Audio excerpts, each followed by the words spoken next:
അതെ, നാളെ എന്റെ കൂട്ടുകാരത്തിന്റെ ജ്യേഷ്ഠ മോളുടെ കല്യാണമാണ്, എനിക്ക് പോകണം. ആ എന്നാ ഞാനും നമുക്ക് ഒരുമിച്ച് പോവാം. അതിന് നിങ്ങളെ കല്യാണം വിളിച്ചണ്ട. വിളിക്കാത്ത കല്യാണത്തിന്റെ കെട്ടിയ പോണത് എനിക്ക് ഇഷ്ടമല്ല. ആ അത് ചിലപ്പോൾ അവരെന്നെ വിളിക്കാൻ മറന്നാണെങ്കിലോ? ഏയ് അങ്ങനെയൊന്നല്ല, എന്നോട് പ്രത്യേകം പറഞ്ഞിട്ടുണ്ട് കുഞ്ഞുമഞ്ചേട്ടനെ കൊണ്ടുവരണ്ടാന്ന്. ഓഹോ, അവരങ്ങനെ പറഞ്ഞ എന്നാ പിന്നെ വാശിക്ക് നീയും വേണ്ട, അങ്ങനെ പറ്റൂ. ഏയ് അതൊന്നും പറ്റില്ല, എനിക്ക് വാശിയൊന്നുമില്ല. പിന്നെ ഇത്രയും ചെറിയ കാര്യത്തിന് വാശി പിടിച്ച് ഞാൻ ഇതിനൊരു ഫുഡ് കളയണേ.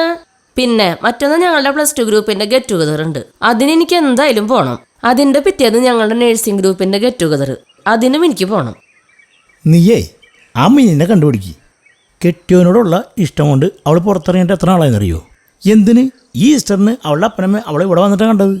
അത്ര പോലും അവൾ കെട്ടിയവനെ പിരിഞ്ഞിരിക്കില്ല. അതാണ് സ്നേഹം, കണ്ടുപഠിക്ക്. ഏത് മിനിയുടെ കാര്യം നിങ്ങളീ പറയണേ? നമ്മുടെ ഈ സ്കൂളിൻ്റെ അടുത്തുള്ള ജഗദീഷിന്റെ ഭാര്യ. എന്റെ മനുഷ്യ, നിങ്ങളീ പറയണ മിനി 3-4 കൊല്ലായിട്ട് തളർന്ന് കിടക്കണ്. അതാണ് ഈ പുറത്തൊന്നും കാണാത്ത. വെറുതെ വായ തോന്നിയത് കോതയ്ക്ക് പാട്ടെന്ന് പറഞ്ഞ പോലെ ഇങ്ങനെ വിളിച്ചു പറയില്ല.